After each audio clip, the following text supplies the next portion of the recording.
And hello, everybody. It is December the 4th. Yes, we are in December, the last month of 2024. Where did that all go?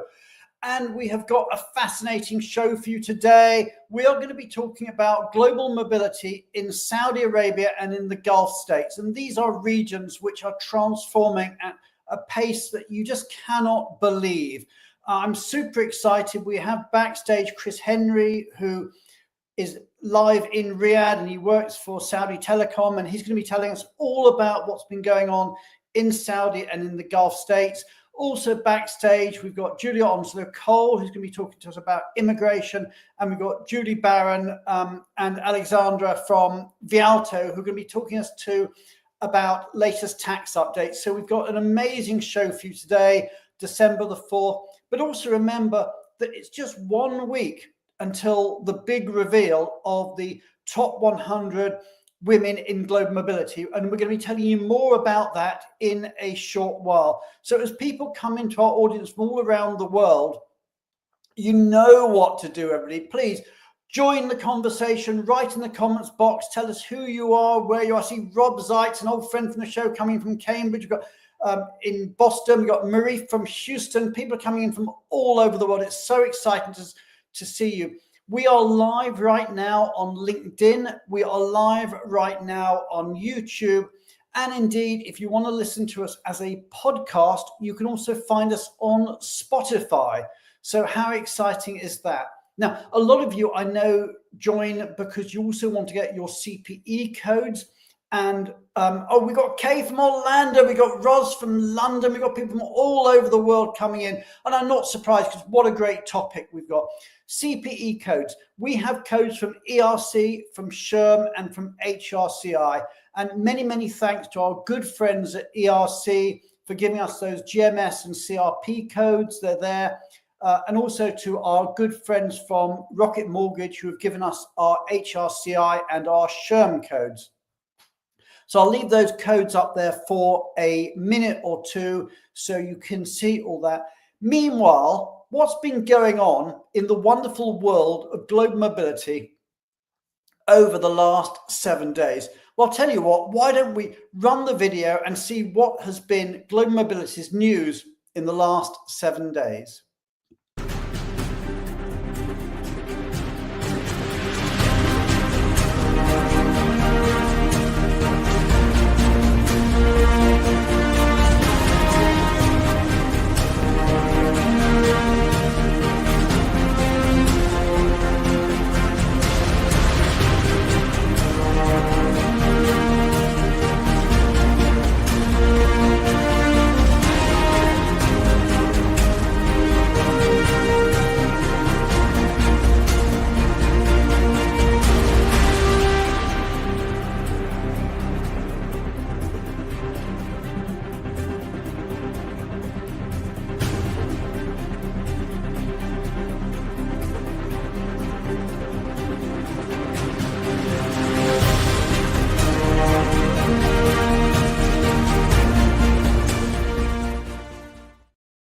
So there we have it. Congratulations to everyone who's been promoted in the last 7 days. Congratulations to everyone who's got a new job. And if you're looking for a job, well, there's loads of jobs out there, and we've posted the jobs that we know and hear about. But if you've got a bit of good news you want to share with the industry, maybe you've been promoted, maybe you've got a new job, or there's some other bit of news you want to share with the industry, or indeed if you're hiring and you've got a job opportunity you want to fill, then let us know about it and we will try and promote your job opportunity or your bit of good news. So let's move on.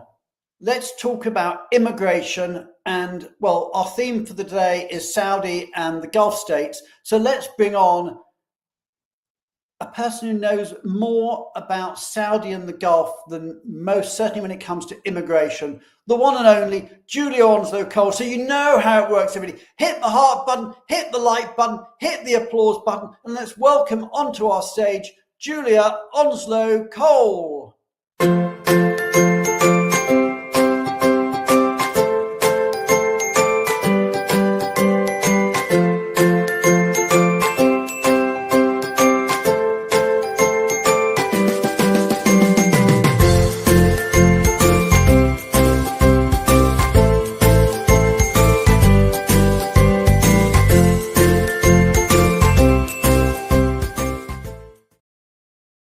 Hi, Julia. Hi, Brian. Hi. Now, I know you're not actually in Saudi at the moment. You're in London, but you are a very, very frequent visitor to both Saudi and the Gulf. So tell us a bit about what's news out there.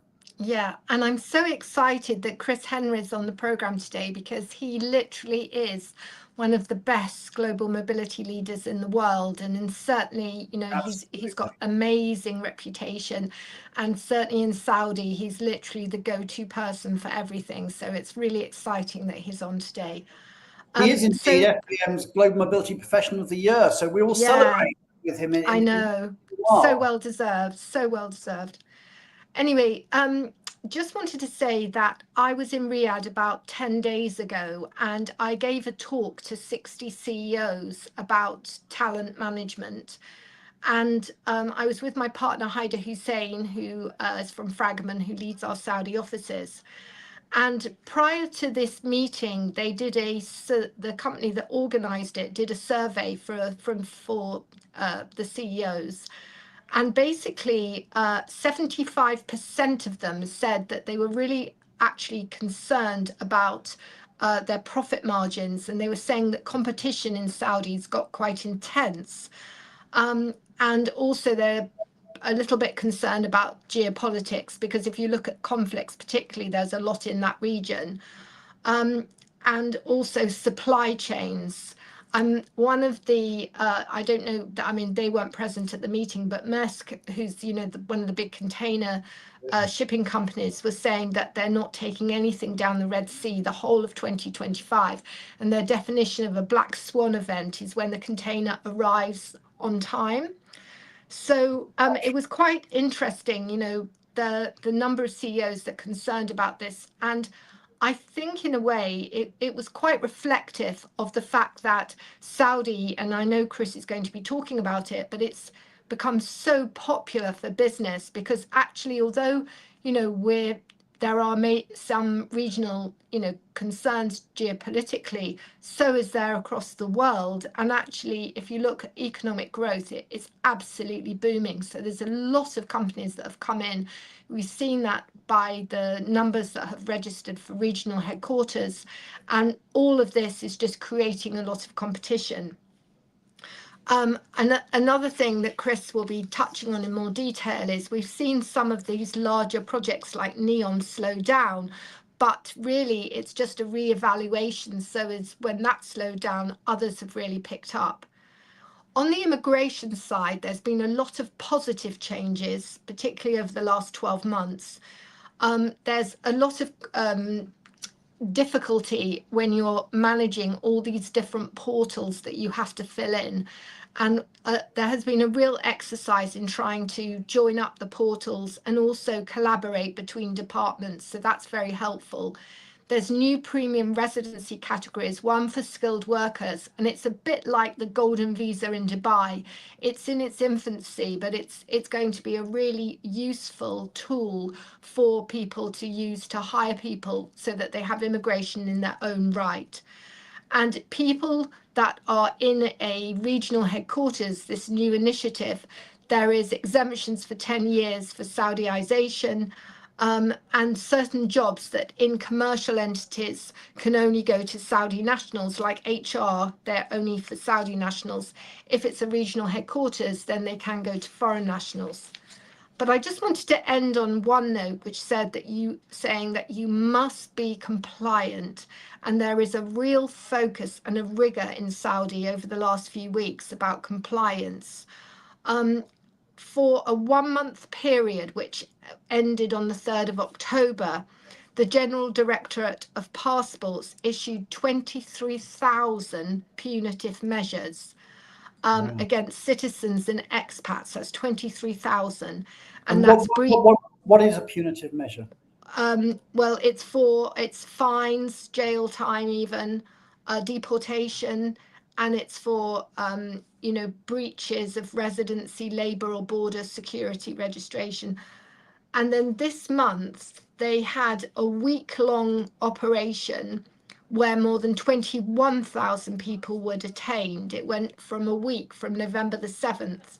And again, that's a lot of illegal residents and violators of residency laws. And we've seen in these raids, we've seen a lot of collaboration between government departments.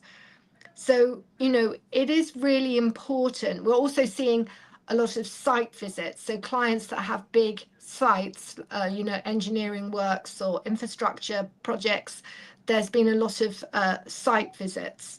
So I think it's really important to say that in Saudi, you've just got to be compliant. And sometimes people say, oh, we can just take people in as business visitors, but you really can't. And also, the other thing that is the last thing I want to say is that courts rarely find in favor of employers in Saudi. So if you fill in a portal incorrectly and by accident you give the employee a huge boost in their base pay or the pension calculation, it's very difficult to address that in a legal setting. And therefore you have to be really diligent when you fill in the portals. And because there's so many of them and they can be quite confusing, it is easy to make mistakes unless you're not very careful.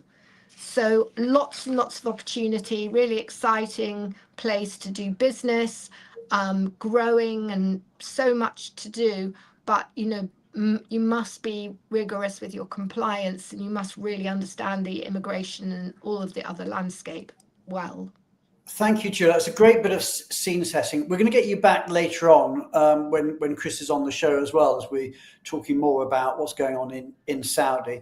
But meanwhile, we're going to be moving on. And in fact, we're going to go from immigration to tax. We're also going to change our location, because we're going to be talking about Germany today, from important changes to tax in Germany. So everybody, please, as we say goodbye to Julia Onslow-Cole, and we welcome to our stage Julie Barron and Alexandra Amedo from Vialto Partners, please hit the heart button, hit the like button, and hit the applause button.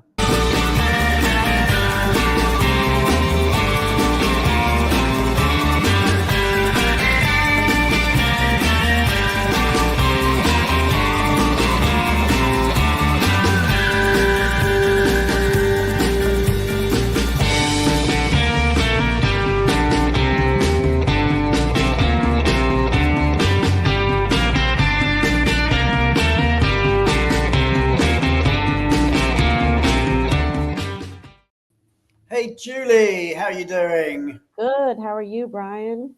Very good. And Julie, scene set for us. Today I'm in Chicago. I came here for some meetings, and it is awfully cold. So I'm looking forward to going back to Washington, where it's a little warmer. Cool. And we've got Alexandra with us. And Alexandra, you're based in Germany. Yes. Okay. So why don't you tell us, I know there's been some important changes in German employment legislation or tax legislation regarding garden leaves. Tell us a bit about it. Correct, yeah. So actually a lot is going on in Germany in the area of mobility tax, but unfortunately my speaking time is very, very limited. Therefore, I have to focus on one topic. Therefore, I think it is very important to talk about the taxation of garden leave payments. What do we mean with garden leave? Garden leave is the period when an employee is relieved of work duties but continues to receive salary. Up to now, the taxation of these payments in Germany is regulated in a circular letter of a Federal Ministry of Finance. And according to this letter, it should be distinguished between the nature of the leave. So in case the employee must remain available during the leave, meaning the leave is revocable, the salary is taxable in the country where the employee is present, so the activity is exercised. And in case the employee is not supposed to work during the leave, the taxation of the salary is in the country of residency. So these are the current regulations. And this will be changed with the Annual Tax Act 2024. And the new rule is that the salary will be taxable in the country in which the activity would have been carried out without the leave of absence. What does it mean? Let me make a very short example. If we think of employee with a local contract in Germany, the family lives in the Netherlands, but the employee worked only in Germany. And during the garden leave, of course, the employee returns to the family back to the Netherlands. Current rules, the salary would be fully tax exempt in Germany and will be taxable in the country of residency in the Netherlands. The new rules, the taxation will fall back to Germany because the activity would be carried out in Germany. So we don't really expect that this rule will lead to a double taxation or to a significant double taxation, because it is actually in line with the OECD model commentary. But this is definitely important change to be considered, because the new rule will get in force as soon as the law is officially published in the Federal Law Gazette. And we expect that this will happen soon, because the Annual Tax Act already passed all required instructions. And why I introduced this topic, because especially considering the year-end payroll process in Germany, it is important for employer to review the garden leave cases that are currently on the payroll to ensure the correct taxation. When we think about the case that I introduced, when we have if the employer identify a case that should be on the payroll because the activity would have been carried out in Germany, then the payroll should be changed accordingly. So that's why very important topic that should be considered by the employers.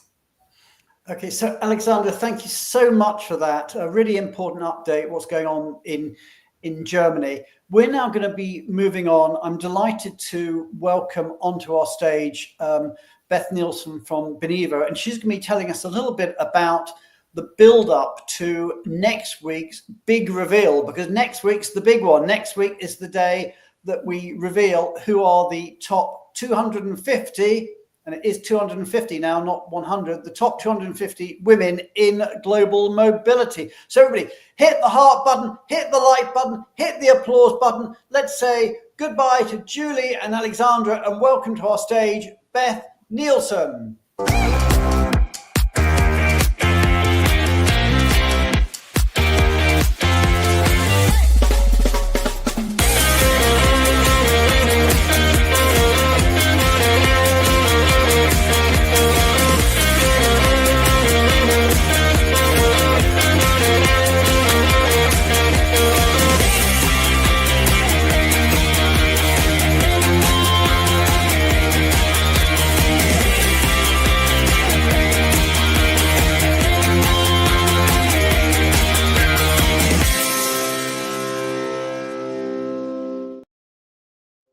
Hey, Beth, how you doing? And actually, Beth, before we get into that, I just wanted to mention a big thank you to the companies that we've worked with on this list. So Vialta Partners, Fragment, and of course, Women of Global Mobility. And I did notice they've got a wonderful new logo there. So that's exciting. It looks great, doesn't it? does. So Beth, tell us things. I have just got a couple of updates, and please excuse my croaky voice. As you said, the countdown is on for next week's big reveal. I am so excited to share that list with everyone. It's going to be a great end to the year. And talking about ends to the year, next week is going to be our last show until January the 15th. So people have got a lot of time to recharge and get ready for the year ahead, and hopefully share lots of congratulations after seeing who's on that list next week. In the meantime, if you need something to do before next week, we have our latest benchmarking report, which is on insourcing, outsourcing to share. And a quick fact for you, Brian, did you know hybrid models are now leading the way in global mobility? And our report is showing that global mobility teams... Fun fact.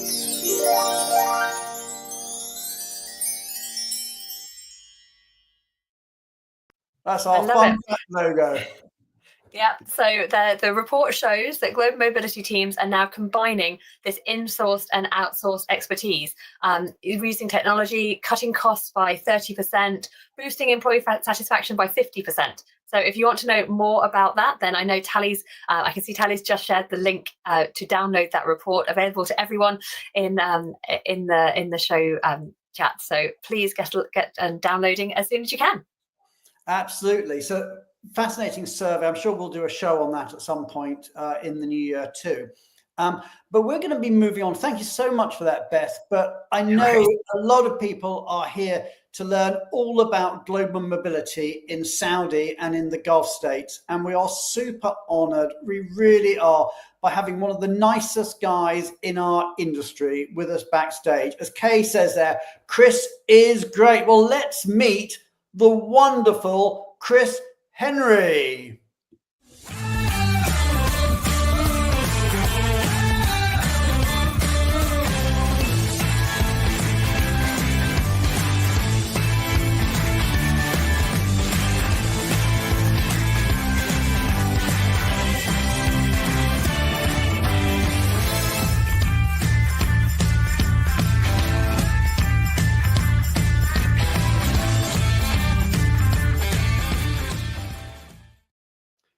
Chris, we are so honored to have you on the show. Oh, shucks, Brian, stop it. Otherwise, I'm going to have to send you even more money. The check's in the post. But we've known each other a long time. I think we're working out, it must be the best part of 20 years now that we've known each other. And I wanted to congratulate you on behalf, not just of me, but the entire industry, because you were just voted the FEM's Global Mobility Professional of the Year, and you collected your award at that black tie event in London just a few weeks ago now. Tell us a bit about that. Yeah, amazing. And I start off with a thank you, because clearly it's a voted award. So for all those people that voted for me, I'm very grateful and honoured. I looked at the other submissions like you always do, right? And there were some really strong applications. There really were. It was a great. I think it could have gone to one or two or three of us there. So thank you for everyone who voted. It just shows kind of the innovation and change that people are driving through their program. So it was lovely to see and lovely to be recognised. Thank you.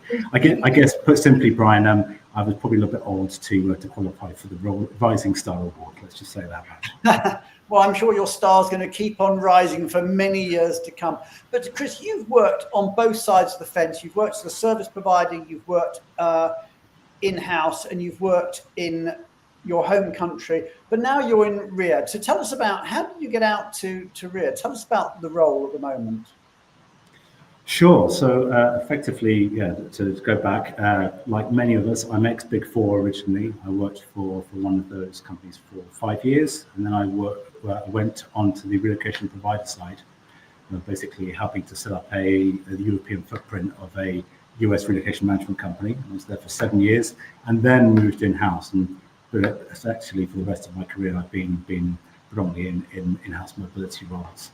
But yeah, in terms of Saudi, effectively, my predecessor, I think when he was looking to retire, they said, we'll let you go on the condition that you find your replacement. And to my benefit, he was the person that I was the person that he called. So it wasn't something I was actively pursuing or looking for. Although obviously over the last few years, movement into the Middle East has become really hot and really desirable destination for many people, not just in terms of our profession.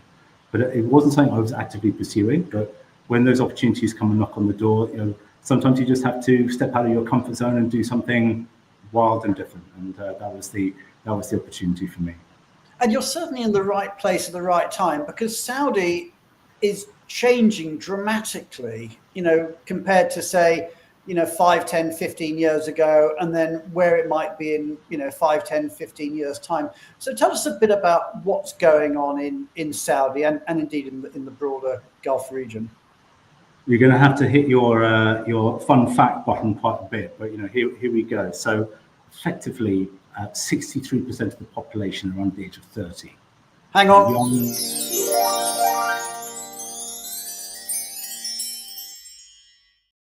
Okay, so we can't do that on every one. 63% are under the age of 30. That is extraordinary. Yeah, look, so they're young, they're hungry, they're demanding opportunities. They are actively seeking professional advancement. The point that Julie was talking about is the reason why people job hop quite a bit in order to get promoted. So there's wage inflation. It's hard to actually retain people. So it is very much a hot market in that respect. And then if you pivot and look at it, it's also growing as a tourism destination. There's over 100 million tourists a year. Over 27 million of those are international. It's no longer restricted to people. Well, look at that. Okay. So it's set up on the grid system like you'd expect any US city, but that's Kingdom Tower. And if you go to the top of the tower, there's actually a viewing platform, so you can go up to the top of the tower. I can't remember how many stories high it is, but you get these amazing views over the city from up at the top. But yeah, so the national tourism strategy aims to attract over 127 million visitors by the end of next year. So it's growing and diversifying away from obviously what we recognise as being historically a petro state, to now looking at how they diversify their economy, both in terms of creating opportunities for those young people, but also in terms of diversifying industry as well.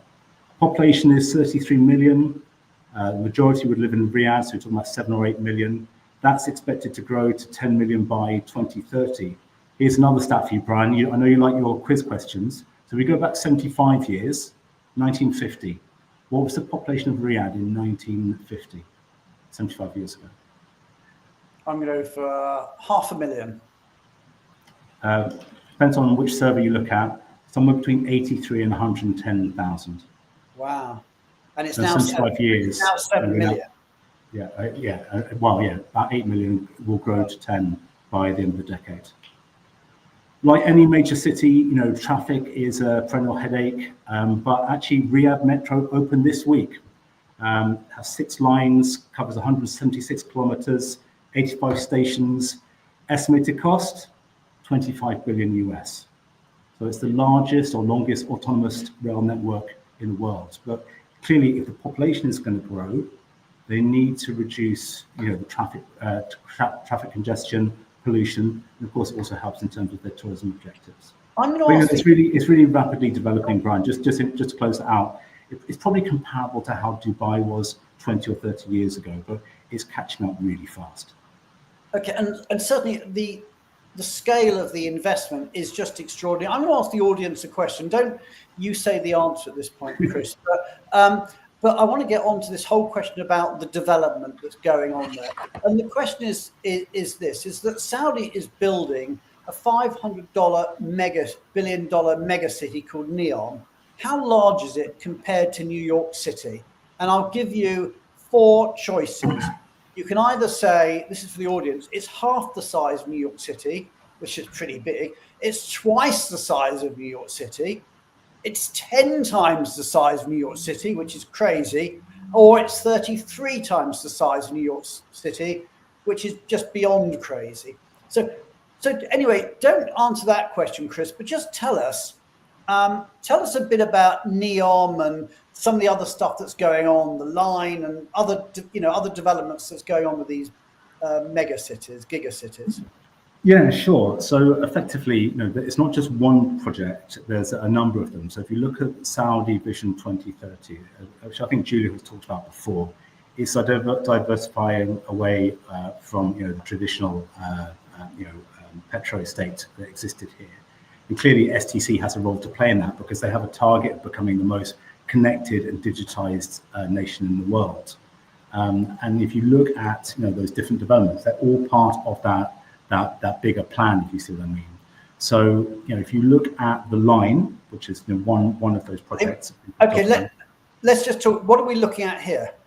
Okay, so this is actually quite a hard photo to see. This is a mirrored reflection. So effectively, you're looking at 170-kilometer long horizontal city, which is 5 stories high. It's effectively 2 towers running parallel to each other with urban living sandwiched between the 2 of them. It's quite extraordinary. We'll just go back to that previous photo for a second, because as you can see, you've got this long linear city. And what you're seeing on the right-hand side of that, it looks like it's just desert. But if you look at it carefully, you can see that's actually the reflection of the wall, because this city is tall and thin and very, very long. And yeah, so 500 meters, 500 meters high, 170 kilometers long. And how long? 100? When finished, probably by 2050, because it's not all been done in one go. It's kind of a modular approach they're taking. It will be 170 kilometers long.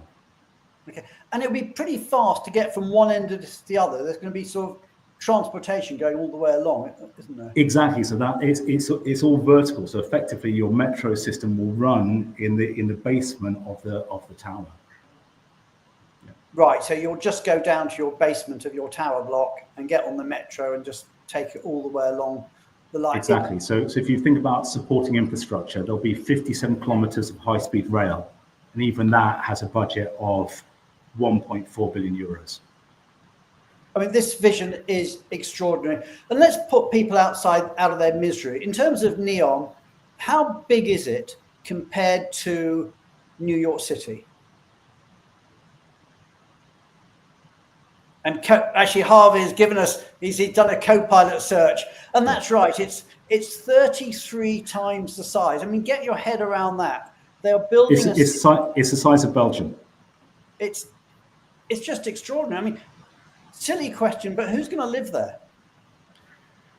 Well, I think it'll be a combination of, in terms of obviously the whole idea in terms of the urban development with Riyadh is that it will end up with satellite cities. And clearly, their view is that effectively NEOM will become a satellite as well. There's clearly there's a long distance between the two, but the line is the residential component.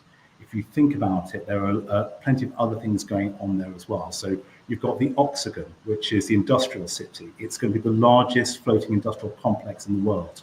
So if you think about Rotterdam being a major port, it will dwarf that. It will be the most technology advanced, efficient and sustainable port in the world. Jeremy will know what I mean when I speak this. It has a capacity of 9 million TEUs, which is 20-foot equivalent units. So 9 million 20-foot containers. That's going to be the capacity of Octagon. You've got Troiana, which is NEOM's ski resort, ski destination. And the Winter Games will be hosted there, I think, in 2029. Right, so they're building a ski resort in the desert. Well, yes and no, Brian. I think this is a proper misconception because actually it's a big country, right? So it's quite diverse from a geographical perspective and a climate perspective. You go down to the south, near the border with Yemen, it's very mountainous, green all year round, has high rainfall. And conversely, if you go up to the north where NEOM is and beyond, it's quite mountainous, and they do get snow in winter. So yes, I'm sure they'll be using artificial cannons as well. But to assume that it's all just one big sandpit is not reflective of the geography and the meteorology here in the region. Okay, and Rob Zeitz asked, how big is NEOM compared to Houston? And Rob, I haven't got a clue, but I'm sure if somebody in the audience goes on to Google, we'll find out the answer to that. I've got no idea. But if you do find out the answer, if someone's busy Googling away or co-piloting away, then then let us know. But let's just move on, because we've talked about how the city is changing and how the country is changing.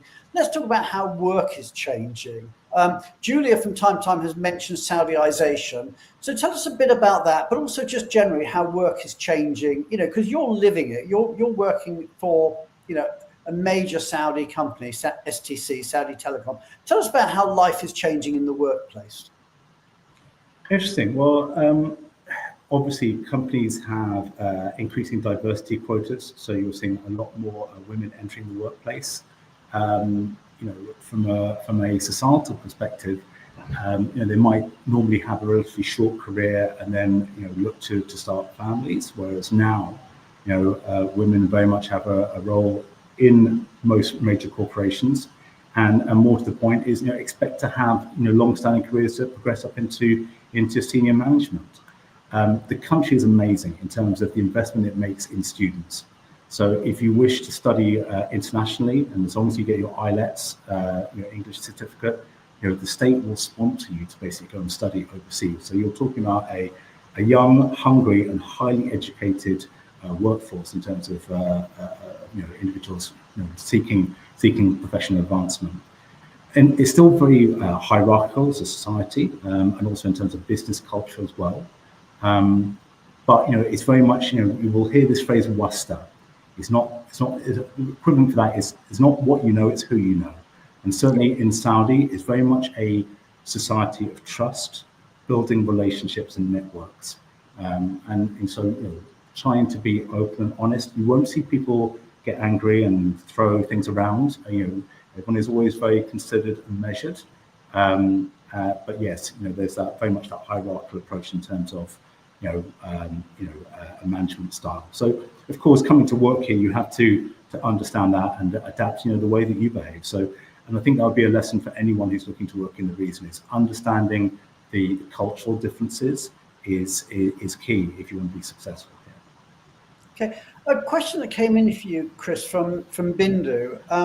She asked, I read articles about delays and obstacles along the way for this project. We're talking about NEOM and the Giga-projects, and pics on the internet showing stagnant situation. Why is that? And is the media playing it down? Right, so I'm getting into geopolitics, Bindu, but I'll tell you what I can. You know, obviously some is shared and some isn't, but the reality is that you think about the stuff that's coming. You've got the World Cup in 2034. You've got the World Fair that's coming to Riyadh in 2030. You've got the Asian Games. You've got the Asian World Cup. There's a whole bunch. So I think there's more focus on the tourism projects. And clearly, in the early stages, in terms of trying to accomplish and deliver this in the shortest possible time, you throw money at projects to try and get them off the ground, right? And I think there's just been a bit of an operational pause to say, look, it doesn't all need to be finished in the next 5 years, right? And especially for the line, as I said, that's almost a generational project, whereas some of these other things have a more acute and a more immediate deadline. So I think we've just had to reconsider how they allocate their funds. So, for example, if you look at NEOM, the budget for NEOM was 500 billion. That was what was budgeted, which is the same as the capital. If you look on the capital investment index, that's the same allocation as Bahrain and Kuwait combined. Wow, so that's like one project. Yeah. I mean, look, it's a lot of money. Yes, it's a lot of money, and clearly when you're, you know, and that's not just the only projects we said. You know, there's tourism projects, there's infrastructure projects. Qiddiya is a whole new city. I think we talked about this pre-show, Brian. Qiddiya is where they're moving the Formula One track from Riyadh to from Jeddah to Riyadh. So there'll be a new Formula One track there. There'll also be a Six Flags amusement park. And also in the design brief, they said, oh, by the way, let's also put in a city the size of Bristol. So a city to accommodate 500,000 people. So NEOM is just one project in a broader realm of transformation that's taking place.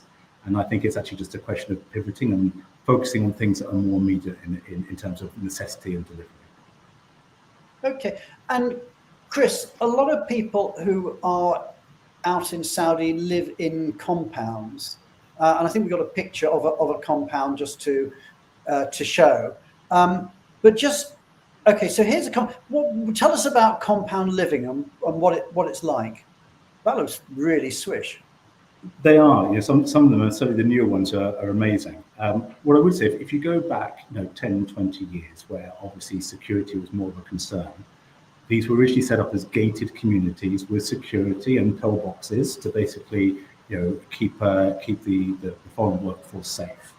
But since then, it's kind of more evolved in terms of just basically the opportunity to have a slightly more westernized lifestyle, right? Now, the reality is, since then, society is catching up, and if I go to the supermarket and I'm just in a t-shirt and shorts, you might not have considered doing that 5 years ago, but now that is accepted.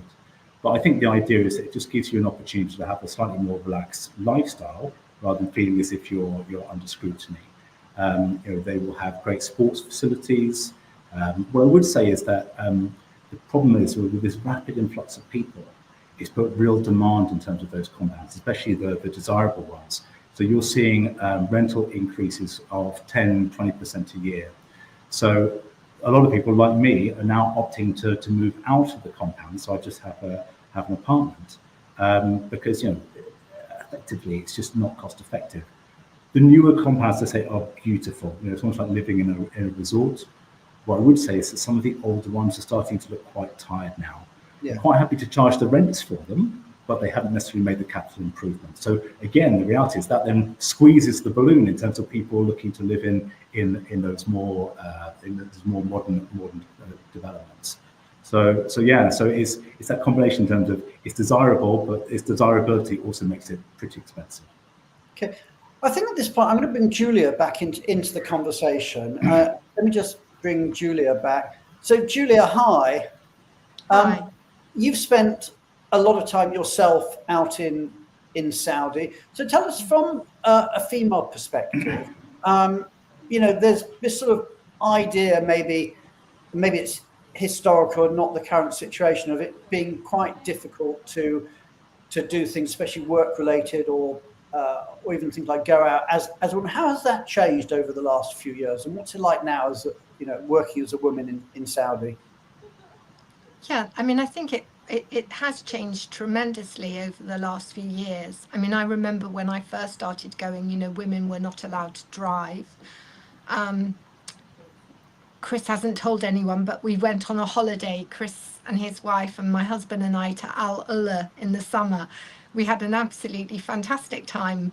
But the most amazing thing was Chris's wife had to be our car driver because Chris, for a technical reason, wasn't allowed to have the hire car, and my husband didn't feel confident enough to drive, and I'm a terrible driver, so we'd have had an accident. So Chris's wonderful wife, she drove us, and I mean she's really amazing because it seemed very complicated to me. But anyway, I was thinking what a world away it was from how many years ago when I first started going, strictly no women could drive. 2018, that's when the law enacting the change came in. And of course, to the stuff we were talking about before, that also has helped liberate women and enable women to join the workforce, because they need to get to where they're going. We've had a few questions come in, so I want to sort of just take them. So just taking Erin's question. Can women go to the store in shorts and a t-shirt? I mean, Julie, would you feel comfortable? Can you? But also, would you feel comfortable? Well, I wouldn't feel comfortable. I mean, it's perfectly possible to not wear an abaya, for example. I mean, a lot of women just don't. Certainly, Western women wouldn't even wear an abaya to a government meeting. I mean, I actually feel quite comfortable wearing a abaya. There's a fantastic new store that's opened opposite the British Embassy in Riyadh, which is selling these amazing sort of new types of abayas, which are more like sportswear, and they're incredibly comfortable. And actually, I bought a whole new range of them when I was there before, and they're just really nice to wear and it's very comfortable. But I mean, if you didn't wear an abaya, I think that would be absolutely fine as well. I think it's more about respect for where you are. I mean, I would never wear shorts and a t-shirt, and I would mostly wear an abaya. But I think it is just out of respect of where you are and people's, you know, views. I think there's a great quote from the Crown Prince, MBS. He says, "We're working to balance tradition and modernity, to open up the world whilst preserving our values and identity." And Julius hit the nail on the head there. It's still very, very traditional, as befitting the centre of the Islamic faith. It's not as westernized as the other emirates may be. And I think, you know, wherever you go in the world, you always have to adapt and be considerate in terms of the environment that you're living and working in. So yeah, I've seen people in t-shirt and shorts in the supermarket, but, you know, generally speaking, you know, they might just throw an abaya over the top just so that, you know, they're not exhibiting bare skin. But, you know, in another 5 years, who knows where the dial will be? It's moving, changing so rapidly. You know, all that we know today is going to be redundant very quickly, I'm sure. I must tell you a funny story, Brian. When you were showing the pictures of the compounds, when my husband, he, you know, he's a doctor and he had to go to Saudi to do some teaching for medical staff, and this was many years ago. And he asked his hospital, where am I going to be staying? And they said, oh, you're going to be staying at Arabian Homes. And I said to him, oh, how lovely that, you know, someone's going to put you up. What a nice thing of the family to do. So let me make a little basket of presents for the husband and the wife and the children. And when he got there, I said, oh, did they like the present? He goes, no, Arabian Homes is the name of the compound. In fact, all the compounds seem to be called Arabian Homes, don't they, even in Dubai? We've got a couple of questions that have come in. So let me them. Actually, there's two that's come from Kay Kalowski, who I know is in Chicago. So shout out to Kay. I'll take her second question first. She said, and this is for Chris. There's one question for each of you, actually, but this is for Chris. My company is just starting to explore entering into Saudi. What would be your top considerations and must-dos? It's a good thing I've got my buddy on the call to fill in the gaps for me. You know, what I would say is that having degree certification is almost mandatory to work in Saudi. Obviously, there's a push to create white-collar job opportunities for locals over expats. So, you know, you need, and in terms of the quota system, it doesn't necessarily just apply to companies setting up a regional headquarters. You know, that may be something that comes later down the line. But, you know, you need to be looking in terms of how you're going to develop that hybrid workforce in terms of expat to local. Be patient. The immigration process is getting better. Saudi joined the apostille scheme, I think, last year, which means that actually getting notarization of degree certificates and things is happening quicker now. But, you know, my own experience, it took over 6 months to get here. Okay, and most people would lose the will to live by that stage or assume that it's never going to happen. So if you are just entering into the market, then you know, just bear in mind that you know, processes can take a long time. You know, they are becoming a lot more digitized in terms of the different governmental functions. So I'm sure my experience, as I said, my experience is already 3 years out of date, right? Because I've been here 3 years. I'm sure it's getting better, but as I said, you know, specific sectors have stricter hiring rules. You know, if you're talking about healthcare, finance, energy, they're very tightly regulated. So that will also impact in terms of if you're able to bring people in or whether you'll need to hire locally. But what is good news or in your favor, okay, is that, you know, the upskilling that's taking place in terms of the local population is you don't necessarily need to populate your organization with a large number of expats and foreigners. Depending on your line of work, you know, it may well be that you can find, you know, good and qualified individuals locally. Okay. Julia, anything you want to add? I asked a question to Julia, and let me just go on to that. And she said, could you explain briefly a bit about the Saudi premium residency as an option? I don't want to sort of do a whole section on that, but maybe just give a brief update on that. Well, I think the important thing for everyone watching is that there is that category of skilled worker under the Saudi premium residency. And it is a very similar situation to when they introduced golden visas in Dubai, in that a lot of employers are thinking, should we allow people to have that premium residency status because it gives them independent status and then they could just leave the company? But I personally think that's a bit short-sighted, because I think actually, you know, if you're going to leave, you're going to leave. And actually, it's a really good way to retain people. And, you know, you just have to really support their application. But, you know, the world over, people are looking for some more longer term security. And that's why Saudi introduced it, because, you know, it's being introduced in lots of other countries, you know, a route to a more permanent position. So I think, you know, a lot of companies are now thinking, should I have a strategy around it? And should, you know, should we actually, you know, be proactive? And I think that's a really good idea. Okay, and another question that's come in, and this one's for you, Chris. This is from Jeremy Chander, a good friend of the show, Pinewood Relocations, who in fact was on the show a few weeks ago. And Jeremy said this: "Hey Chris, would you recommend cultural training, and how do accompanying partners cope with life in the UAE?" And I'll broaden that actually to say in the Gulf generally. Great question. Hello, Jeremy, by the way. I think cultural training when you're living and working in a different environment is paramount. It's sometimes overlooked by companies. What I would say is the organisations here, some do an amazing job with their onboarding process. Red Sea Global are recognised for it and have won awards for it. Other companies less so. The assumption is that obviously we're paying you very well, you can sort yourself out. So even if you had to pay for it yourself, I'd say it'd be worth doing, especially for Saudi, if you haven't lived or worked in the region before. What I would say is that, Bahrain and Dubai have had far more integration in terms of expats. And you could actually, I suppose for Dubai, you can actually largely live a westernized lifestyle there and not have to interact with the Emiratis on a daily basis to the same degree. In Saudi, you are going to be very much a minority, and therefore understanding those changes.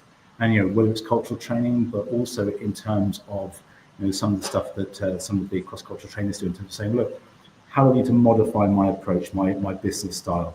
What is their attitude in terms of relationships and deal making? Understanding how you need to maybe taper some of your own natural instincts in order to resonate and align with how things are done here, because there are expats working in most organizations, but we are a minority, so therefore it's not really for us to come and tell them how they should be acting. We very much need to adapt and change the environment that we're working in. Julia, are we going to see less expats going out to Saudi or more? I'm just conscious about the Saudiization and your comments earlier about 100% of jobs in HR have got to be filled by local nationals. So does that mean that the Chris Henrys of the future, the role that Chris has got would not be a role that could be filled by an expat? It would have to be by a Saudi national. I think you're going to see more people go, because the regional headquarters initiative is basically a really successful initiative from a Saudi perspective to encourage companies to set up their regional headquarters in Saudi. And in order to do that, you have to have a regional headquarters. You have to employ at least 15 people. And there is an exemption for 10 years for everyone in that from Saudiization. So, if you put HR, which is a non-commercial operation, which is what the regional headquarters has to do, it's all has to be non-commercial, then, you could have expats fill those roles. And you are likely to see a lot of people moving because they will have to fulfill the RHQ requirements.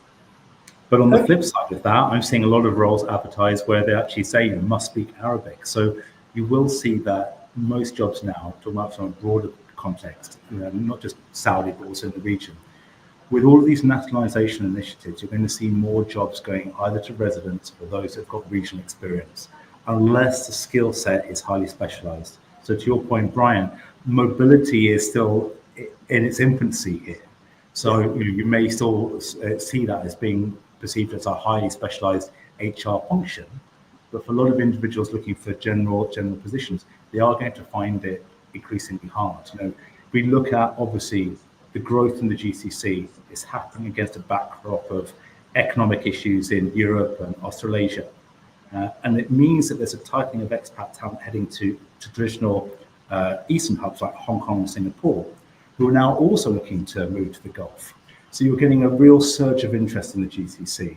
And certainly if you talk to any recruiters, they're just getting completely overwhelmed by the number of approaches and applications for positions because everyone wants to be here. So it's that brings me into a couple of questions. I mean, I suppose the first question is, would you recommend it as a place to live and work? But related to that, there's a very specific question here from Sophia, and she says, I have a question regarding job opportunities. In my case, I worked 6 years in Ernst & Young Argentina as a global mobility coordinator. However, now living in Dubai, so she's obviously got experience of the region, it's really difficult to find a job. What can you all recommend to get a job in global mobility here in the region? So 2 questions is, how do you go about getting a job in the region? And the second part is it fun? Is it a job worth having? What's it like working in the region? Julie, do you want to take that one first? Well, I think it's fun. I think it's really fun because I just think it's a new experience, new opportunity, you know, completely different way of life and thinking about things. I think it really enriches your life, and I mean, you know, and it just gives you life experiences that you wouldn't have if you didn't try. I do think geopolitically, you know, when you look around the world, I do think it's a really booming part of the world, and that there's a lot of exciting projects. There's a huge amount of investment and money. I think with Trump in power, there's going to be a focus on investment from the US. I think Trump is quite friendly with Saudi, isn't he? Yeah, I mean, if you think after he won his last the last time he picked Saudi as his first foreign trip, you know, he's made some appointments already. I mean, he clearly, you know, wants to pursue opportunities in Saudi. The same, you know, with you know, the British government, you know, the Riyadh British embassy is really supportive and so helpful for business. And you know, my role as the chair of the London Chamber of Commerce and Industry, you know, we had meetings with the British British embassy in Riyadh. We went to the King's birthday party, and you know, when you say the King, you're talking about the King of Saudi. Yeah, no, King Charles. Yeah, King Charles. I don't know which king we're talking about here. Yeah. But you also went to a birthday party, didn't you, for MBS? No, it was for King Charles. Oh, right. But I know we're nearly out of time, Brian, but on that one, Sophia, if you want to reach out to me, plenty of people do. So if you'd like to get kind of a non-varnished, varnished account in terms of what it's like to work here and how to perhaps approach that, I'd be happy to give any of you time if you want to reach out and discuss it offline. What I would say though is that, you know, Saudi is not Dubai, and you need to understand that, you know, it's not impossible. I would say it's challenging, certainly from a business culture perspective. You know, patience is the greatest attribute. Things don't always happen in the timeframes that we're all used to doing or expecting things to get done in. You know, I could tell you many war stories in terms of projects that I've started that either we haven't been able to get over the line or have taken an extended period of time to actually bring to a close. So patience is key. But yeah, in terms of lifestyle, it is improving day by day, week by week. But you know, if you want your creature comforts, then Dubai and perhaps some of the other Emirates are. I think you said to me we were chatting earlier. I'm just conscious we're very nearly out of time now. But we were chatting in the green room. I think the way you explained it to me, it sounds like Dubai's the place to go if you want to spend money, and Riyadh's the place to go if you want to save money. Exactly. That you get the tax-free, the wonderful lifestyle, but in Dubai you've got more stuff to spend it on, and in Riyadh you've got to save it. So it's been absolutely fascinating. So Chris, obviously you've had a great time out in Saudi, and you're still there. You're presumably enjoying it, your lifestyle a lot there, and getting a lot of satisfaction. I'll be back for Christmas in a couple of weeks, and literally each time I come home, it's a different season. So in that respect, 23 degrees is certainly a lot more palatable than UK weather right now, or Julie in Chicago. So yeah, going back to the UK for December will be a shock to the system. Okay, so what I'm going to do now is I'm going to bring our other guests back on. Julie had to drop, but we do have Alexandra from Germany. We have Beth, who gave us our Benevo update, and we have, of course, our amazing producer, Tally. This is pretty much the end of the show. We are back next week, and next week is the big one. It is the big reveal. So please, everybody, make sure you tune in this time next week as we reveal who have been voted the top 250 women leaders in global mobility. It is going to be a mega show. It's also our last show of 2024. So we hope to see you all there. Thank you so much to Julie Barron, who had to drop for a business meeting, to Alexander for the German update, to Beth for the Benevo update, to Julia for her immigration update and her Saudi update, to Tally for being our amazing producer, and especially to our very special guest and the FEM Global Mobility Professional of the Year, the wonderful Christopher Henry. My name is Brian Friedman. This has been The View from the Top. Take care, everybody. Have a great week, and we'll see you all again this time next week. Goodbye. Bye. Bye-bye.